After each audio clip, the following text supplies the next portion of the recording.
নমস্কার বন্ধুরা, আপনারা কেমন আছেন? আশা করি ভালো আছেন। আজ আমি আপনাদের শোনাবো দীক্ষা নেওয়ার পর কেন শ্রাদ্ধ বাড়িতে খেতে নেই।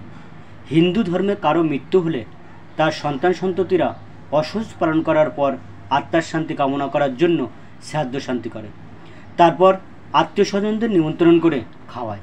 কিন্তু হিন্দু পুরাণ মতে শ্রাদ্ধ অনুষ্ঠানে খাবার খাওয়া পাপ। এই খাবার আমাদের মনের ভক্তিভাবকে নষ্ট করে দেয়। এই খাবার খেলে আমাদের মতিভ্রম হয়ে আমরা অনেক পাপ কাজও করতে পারি। এই প্রসঙ্গে একটি পৌরাণিক কাহিনী আছে। একবার এক সন্ন্যাসী তার নিজের কোনো কাজে যাচ্ছিলেন। যাওয়ার পথে ক্লান্ত হয়ে আশ্রয় নিয়েছিলেন এক ব্রাহ্মণের বাড়ি।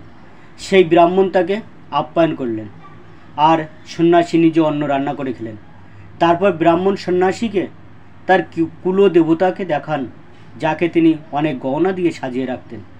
সেই সন্ন্যাসী সেই রাতের মধ্যেই সব গয়না নিয়ে পালায়।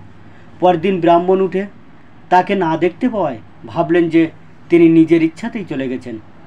স্নান সেরে পূজা করতে গিয়ে ব্রাহ্মণ দেখেন তার দেবতার একটা গয়নাও সেখানে নেই। তখন তার বুঝতে একটু অসুবিধা হয়নি যে ওই সন্ন্যাসী সব গয়না চুরি করেছে। ব্রাহ্মণ সঙ্গে লোক পাঠান তাকে ধরে আনার জন্য।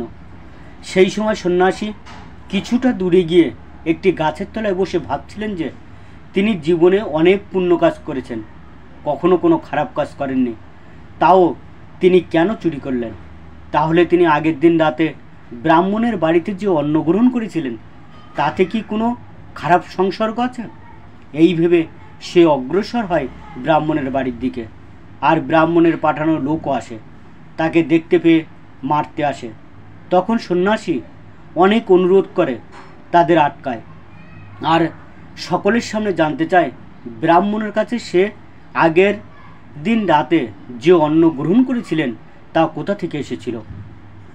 ব্রাহ্মণ বলেন সেটি যজমানের বাড়িতে পাওয়া জিনিস, তিনি একজন শ্রাদ্ধ করেছিলেন, সেখান থেকেই পাওয়া। তারপর সন্ন্যাসী জিজ্ঞাসা করলেন যার শ্রাদ্ধ করেছিলেন সে কেমন মানুষ ছিল।